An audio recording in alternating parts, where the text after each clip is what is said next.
In 1938, the year I was 12, my hometown of Macedonia, West Virginia, celebrated its sesquicentennial, a word I thought had to do with fruit for the longest time. In school, we commemorated the occasion as we commemorated most occasions, with tableaus, one for each of the major events in Macedonia's history.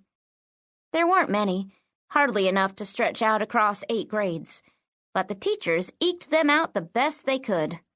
If it hadn't been for the war between the states, I don't know what they would have done.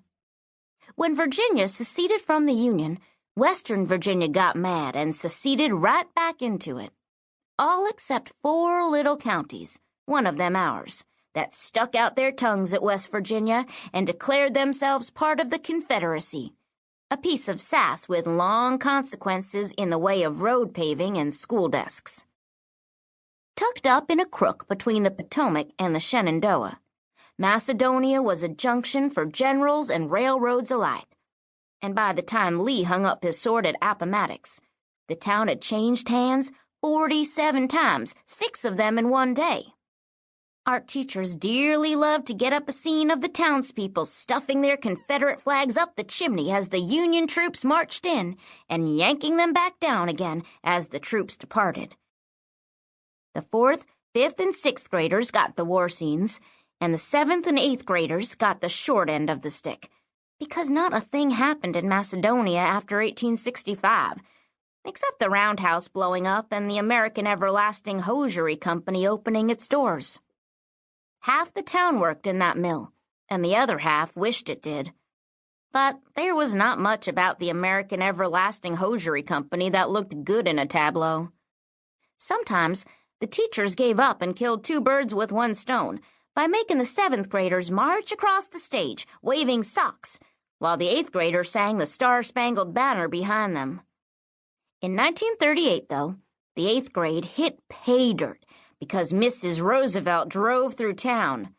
She stopped at the square, took a drink from our sulfur spring water fountain, made a face, and drove away. That was plenty for a tableau, except that instead of making a face, the 8th grade Mrs. Roosevelt said, "The people of Macedonia are lucky to receive the benefits of healthful mineral water." My sister Bert and I laughed so hard we got sent into the hall. Once the curtain had clunked down on our tableaus, and we'd been herded back into our classrooms, I supposed that Macedonia's sesquicentennial festivities were concluded. Hadn't we just covered 150 years of history in 23 minutes flat? We had. But not a week later came the Decoration Day Parade, and that, I realized later, was the real beginning of the sesquicentennial. Later still, I realized that everything began that day. Everything that was to heave itself free of its foundations over the course of the summer began to rattle lightly on the morning of the parade.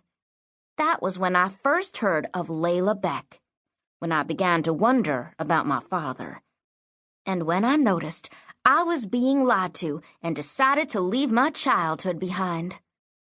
I have since wondered, of course, how my life, and my father's and my Aunt Jottie's too, would have been different if I'd decided to stay at home that morning.